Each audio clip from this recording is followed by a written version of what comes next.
Bom, vamos lá, gente. Então, agora mudando de assunto, redação oficial, os critérios, né, da redação oficial, as questões de redação oficial, elas devem vir baseadas, né, na resposta, né, obviamente, baseadas no Manual de Redação da Presidência da República, que é um decreto-lei, portanto, é uma legislação, não é uma opinião. Nós temos que acatar aquilo que está no Manual de Redação. Legal? Vamos lá. Julgue os itens a seguir tendo como base lá, as regras do Manual de Redação da Presidência da República. Primeira pergunta. Na redação oficial, a exigência de impessoalidade decorre do caráter público dos elementos que constituem a comunicação, exclusivamente o emissor e o destinatário. Bom, resposta errada. Essa informação está errada pelo seguinte motivo. A impessoalidade é uma das características da redação oficial. Tem lá 6, né? São 6 características. A impessoalidade é uma delas. A impessoalidade, de acordo com o manual de redação, ela deve atingir os 3 elementos da comunicação, que são o emissor, né, quem emite o documento naturalmente, né? O receptor, que é a pessoa que recebe, quer seja o servidor, quer seja uma autoridade ou até mesmo um particular, e naturalmente o assunto, né? O assunto deve ser ligado à administração pública. Então, por que a questão está errada? A impessoalidade, ela atinge 3 elementos, né? 3 elementos da comunicação e não 2, como aparece aí emissor e destinatário. Portanto, está faltando, né, um outro elemento. Vejam que o examinador coloca exclusivamente, né, ele coloca o advérbio exclusivamente emissor e destinatário, e isso deixa a questão errada. A impessoalidade, ela não é exclusiva, ou seja, uma característica exclusiva somente do emissor e do destinatário. Ela é exclusiva do emissor, do destinatário e do assunto. Por isso, o erro da questão. Olha a próxima aí. Em nome da concisão, a redação oficial exige economia de pensamento. Isto é, justifica-se a eliminação de passagens substanciais do texto para reduzir o seu tamanho. Essa informação também não condiz com o manual de redação. A concisão, de fato, é uma diminuição, ela é uma economia, mas não de pensamento. Nós devemos economizar as palavras, escrevendo menos, mas mantendo o sentido, o significado daquilo que condiz com o assunto. Então, se você economizar pensamento, o receptor não vai compreender o que o emissor disse. Então, nós podemos, e além disso, eliminar passagens substanciais. Substanciais são passagens necessárias, tem que estar na frase, né? Por isso o erro aí está simples, né?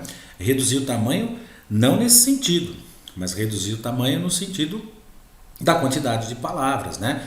Não ser tão prolixo, né? Ir direto ao assunto, é nesse sentido que é a economia. Olha a próxima questão. Ao se comunicar oficialmente com a autoridade hierarquicamente superior, o emissor deverá usar o termo respeitosamente como fecho. O manual de redação determinou 2 tipos de fechos. O respeitosamente, né, obrigatoriamente, segundo o manual de redação, utilizado para os fechos direcionados a autoridades de hierarquia, hierarquicamente superior. Portanto, a questão está correta, né? Então, o respeitosamente e o atenciosamente, segundo o manual de redação, para autoridades de mesma hierarquia ou hierarquia menor. Portanto, nesse caso, ao se comunicar com uma autoridade que é hierarquicamente superior, segundo determinação do manual de redação, o respeitosamente seria o fecho correto, adequado, proposto pelo manual. Tá bom? Facinho, né, a questão. O padrão ofício é a diagramação única adotada atualmente porque a nova legislação, a partir de 2002, né, que o novo manual de redação, para ofício, aviso e o memorando, sendo também estendido a exposição de motivos. A informação está, segundo o manual, correta. Se você pegar o manual de redação, você vai observar o seguinte, logo no início, que se comenta sobre padrão ofício, que é uma dessas características, né, do manual de redação, junto com a impessoalidade, junto com a norma padrão. O padrão ofício, ele foi desenvolvido para documentos que, segundo o legislador, né, quem criou o manual de redação, são os documentos mais redigidos no serviço público. E segundo ele, esses são os documentos mais redigidos. Então, a legislação resolveu contemplar esses documentos padronizando-os, né? Que foi o que a legislação fez. No início lá do padrão ofício, você vai encontrar essa padronização para ofício, aviso e memorando. Só que quando você vai estudar a exposição de motivos, que é um expediente oficial, assim como o aviso, o memorando e o ofício, também vem mencionado que ele segue os princípios do padrão ofício. Então, por isso que nós temos o ofício, o memorando e o aviso, tendo essa diagramação única, mas ele também, esse padrão ofício também é estendido à exposição de motivos e está no manual de redação. Não está junto, essa informação não está junto com o ofício, o aviso ou o memorando.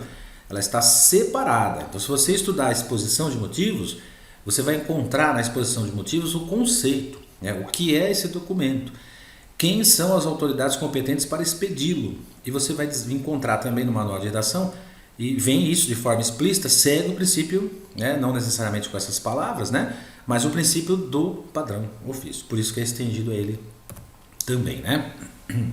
Próxima questão. Nos termos da legislação em vigor, a mensagem de correio eletrônico carece de valor documental, o que inviabiliza sua aceitação como forma de transmissão de documentos. A resposta é não, errado. Bom, primeiro, palavra-chave aí, mensagem de correio eletrônico. Isso é o e-mail. O e-mail está previsto como uma forma de comunicação, de condução de documentos no manual de redação. Então essa é a palavra-chave. Quando ele diz que carece de valor documental, ele diz que ele precisa de valor documental. O valor documental do e-mail, que é o seu registro, o registro do e-mail de quem emite o documento, ele dá essa característica de valor documental, que é o que nós chamamos, ou que o manual chama de certificação digital.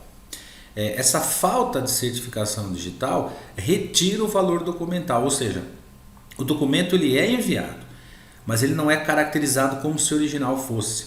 A partir do momento que nós temos o valor documental, é porque nós temos esse valor documental dado pela certificação digital.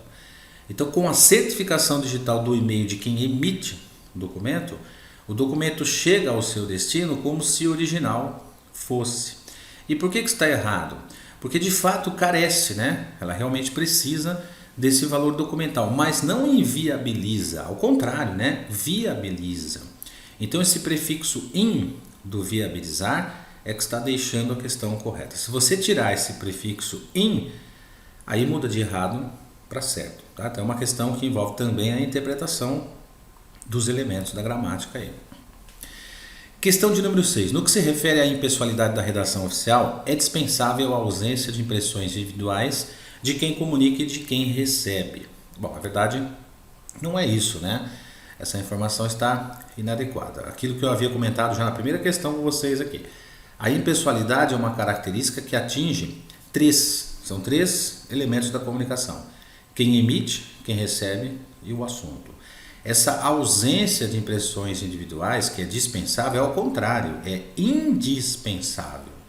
O manual de redação prevê uma ausência de impressões individuais de quem emite, de quem recebe e do assunto.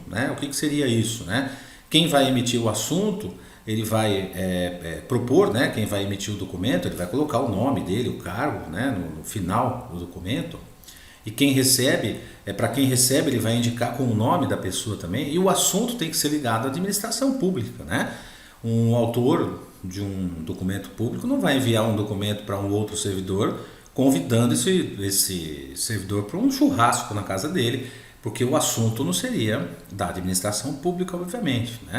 Então, não é dispensável a ausência de impressões individuais. Ao contrário, é indispensável. Mas é indispensável, nós devemos ter essa ausência de impressões individuais, mas para quem comunica, emissor, para quem recebe e para o assunto também, que são os três elementos da comunicação oficial. Tá bom? Cuidado na interpretação aí. O trecho: a Vossa Excelência, o Excelentíssimo Senhor Deputado Fulano de Tal, Câmara dos Deputados, Brasília, Distrito Federal, está de acordo com o manual de redação oficial da Presidência da República? A resposta é não. Esse é um documento enviado a um deputado, um emissor envia a um deputado. ele coloca, aplica, né, ou emprega, melhor dizendo, o pronome de tratamento adequado. Os deputados, eles têm realmente a característica do pronome de tratamento Vossa Excelência, isso está no manual de redação, mas o elemento que está inadequado aí é o Excelentíssimo Senhor, que é o vocativo, né? Segundo o manual de redação, o Excelentíssimo Senhor ou Excelentíssima Senhora são vocativos utilizados somente para os chefes dos poderes, né? O executivo, o legislativo e o judiciário, presidente da República, presidente do Congresso Nacional, presidente do Supremo Tribunal Federal, que são o Excelentíssimo Senhor ou Excelentíssima Senhora presidente aí, no caso desses poderes. O deputado é uma autoridade, né? Mas ele não é o chefe do legislativo, é o presidente do Congresso Nacional, que é o chefe do legislativo. Portanto, o erro da questão, a questão está bem disposta, esse realmente é um trecho para quem envia isso num envelope, né, de um documento, é realmente dessa forma, o manual de redação traz isso, mas o erro da questão está no vocativo. Então troca aí o Excelentíssimo Senhor, você troca simplesmente por o Senhor.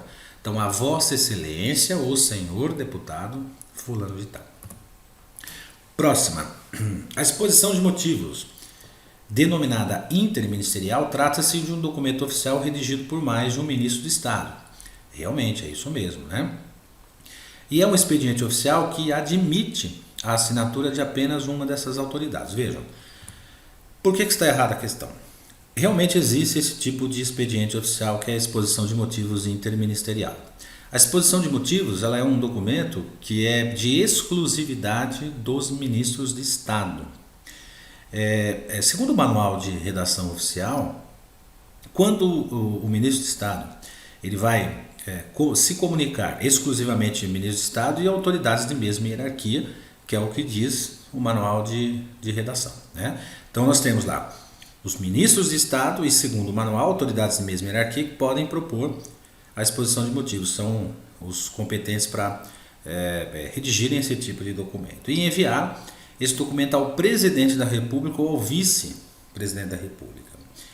Às vezes há necessidade de mais de um ministro de Estado compor esse documento, né? Então pode ter 2, 3, 4, enfim, vários ministros de Estado escrevendo, redigindo apenas uma exposição de motivos, por isso que se chama interministerial. Mas segundo o manual de redação, ele não admite apenas a assinatura de uma dessas autoridades, né? Então não é só o ministro que vai representar todos os outros ministros dessa exposição de motivos, mas o manual de redação obriga a assinatura, né, a identificação de todos os ministros, né, de todos os ministros de Estado que são responsáveis pela redação dessa exposição de motivos interministerial. Tá certo? Então o erro está aí, não admite a assinatura de apenas um, mas de todos os ministros envolvidos. Perfeito? Muito bem, com isso a gente encerra aqui a parte de redação oficial, um apanhado aí geral aí de apenas os principais, né, os pontos principais da redação oficial. E a próxima aula vai ser a aula de significação das palavras, depois mais uma, que é a aula 11, que a gente vai encerrar essa parte de revisão inicialmente. Depois, como eu havia comentado com vocês, eu vou gravar também a prova do DPU, que foi agora em janeiro de 2016, que também foi realizada pela CESP, né, pelo CESP, né, como preferirem, né? E vou comentar essa prova inteira, eu vou dividir em dois vídeos, né, porque são 14 questões para não ficar muito longo. E também vou comentar com vocês a respeito de tipologia. Teve um candidato que me mandou uma mensagem lá no meu canal no YouTube, pedindo para eu gravar um vídeo sobre tipologia textual.